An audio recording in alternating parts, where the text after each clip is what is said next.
वारणा खोऱ्याला संघर्षाचा इतिहास आहे, तो दाखवून देण्याची वेळ आली आहे. सामान्य माणूस जिल्हा परिषद आणि पंचायत समितीत पाठवून इतिहास घडवा असं आवाहन आमदार सतेज पाटील यांनी केलंय. घुणकी जिल्हा परिषद मतदार आणि पंचायत समिती निवडणुकीत काँग्रेस उमेदवारांच्या प्रचारार्थ हातकणंगले तालुक्यातील घुणकी इथं आयोजित जाहीर प्रचार सभेत ते बोलत होते. घुणकी जिल्हा परिषद मतदारसंघात काँग्रेसच्या उमेदवार संगीता कुंभार, घुणकी पंचायत समितीच्या संगीता पाटील आणि नवे पारगाव पंचायत समितीचे उमेदवार भारत पाटील यांच्या प्रचारार्थ हातकणंगले तालुक्यातील घुणकी इथं जाहीर सभा आयोजित करण्यात आली होती. यावेळी बोलताना आमदार सतेज पाटील यांनी भारत अमेरिका व्यापारी करारावरून महायुतीवर निशाणा साधला. या निर्णयामुळे जिल्ह्याच्या अर्थकारणावर परिणाम होणार असून भारत देश अमेरिकेपुढे झुकल्याचा आरोप आमदार पाटील यांनी केला. की आता शेतकऱ्यांच्या दृष्टीने अत्यंत चुकीचा निर्णय केंद्र शासनाने काल घेतला. आज सकाळी अमेरिकेबरोबर जो करार केला त्यामध्ये आता तिथला शेतीपूरक सगळ्या गोष्टी आता भारतामध्ये आणण्याची संधी मिळणार आहे. म्हणजे मला काळजी वाटते की या जिल्ह्याच्या राजकारणावर, या जिल्ह्याच्या अर्थकारणावर त्याचा प्रचंड परिणाम होणार.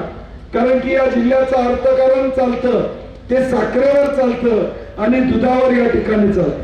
महाराष्ट्राला 25% दूध पुरवठा करणारा हा जिल्हा कोल्हापूर जिल्हा आहे आणि या जिल्ह्याच्या माध्यमातून प्रत्येक घरामध्ये दर 15 डॉलर जो पैसा खेळतो तो या दुधाच्या आणि ऊसाच्या माध्यमातून या ठिकाणी खेळतो. आज या अमेरिकेच्या कराराच्या माध्यमातून उद्या आमच्या शेतकऱ्यापुढे काय अडचणी येतील याची कल्पना आपण करू शकणार नाही, अशी अवस्था आता निर्माण झाली. एक दबावाच्या राजकारणातून आज भारत देश हा अमेरिकेपुढे झुकलेला आहे अशी अवस्था त्या ठिकाणी झालेली आहे. हिंदुत्व आम्ही देखील या ठिकाणी म्हणतो. मी देखील 35 वर्ष रामनवमी करतो, परंतु कधी फोटो टाकला नाही, कारण की राम आमच्या हृदयात आहे. तो फेसबुकवर अक्षर टाकण्यासाठी या ठिकाणी आम्ही हनुमान जयंती केली. मी कसबा वड्याचं ग्रामदेवत हनुमानाचं मंदिर या ठिकाणी बांधलं. हिंदुत्व आम्ही देखील मानतो. दर शनिवारी घरातनं बाहेर पडलो की हनुमानाचं दर्शन घेतो आणि मी बावड्यातनं बाहेर पडतो. आम्हाला या भाजपच्या लोकांनी हिंदुत्व शिकवण्याची या ठिकाणी गरज नाही. वारणा खोऱ्याला संघर्षाचा इतिहास आहे, तो दाखवून देण्याची वेळ आली आहे. सामान्य माणूस जिल्हा परिषद आणि पंचायत समितीत पाठवून इतिहास घडवा असं आवाहन आमदार सतेज पाटील यांनी केलं. जाऊ दे ना एखाद्या सामान्य कुटुंबातला जिल्हा परिषद सदस्य, जाऊ दे एखाद्या सर्वसामान्य पंचायत समितीचा सदस्य, या ठिकाणी दाखवून द्या इतिहास. या वारणा खोऱ्याला एक इतिहास आहे, या वारणा काठच्या नदीला एक इतिहास आहे. संघर्षाचा इतिहास या वारणा खोऱ्याला अनेक वर्षाचा आहे. आता वेळ आलेली आहे पुन्हा संघर्ष करायचा. तो सर्वसामान्यांसाठी संघर्ष करायची वेळ आता पुन्हा आलेली आहे. सामान्यातला माणूस या जिल्हा परिषद मध्ये पोहोचला पाहिजे, पंचायत समितीमध्ये पोहोचला पाहिजे आणि इतिहास घडवा. या वारणा खोऱ्याचा जो इतिहास आहे संघर्षाचा, लढाईचा, तो इतिहास येणाऱ्या 7 तारखेला तुम्हाला घडवावा लागेल हे सांगण्यासाठी मी मुद्दामून या ठिकाणी आलेलो. राजू शेट्टी यांनी दिल्लीत आणि राज्यात जरी तुमचं सरकार असलं तरी जिल्हा परिषद आणि पंचायत समितीत तुमचं सरकार येणार नाही असं सांगत त्यांनी महायुतीवर निशाणा साधला. जिल्हा परिषद आणि पंचायत समितीवर महाविकास आघाडीचाच कब्जा असेल असा विश्वासही त्यांनी व्यक्त केला. काही लोक म्हणतील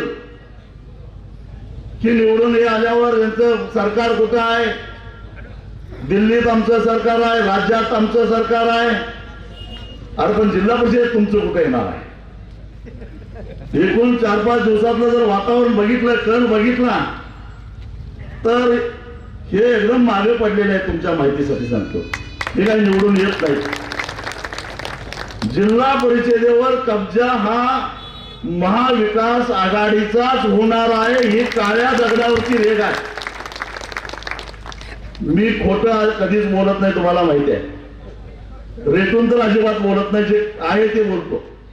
ज्येष्ठ नेते प्रकाश अण्णा शेंडगे आणि शिवसेनेचे नेते संजय पवार यांनी काँग्रेसच्या उमेदवारांना विजयी करण्याचं आवाहन केलंय.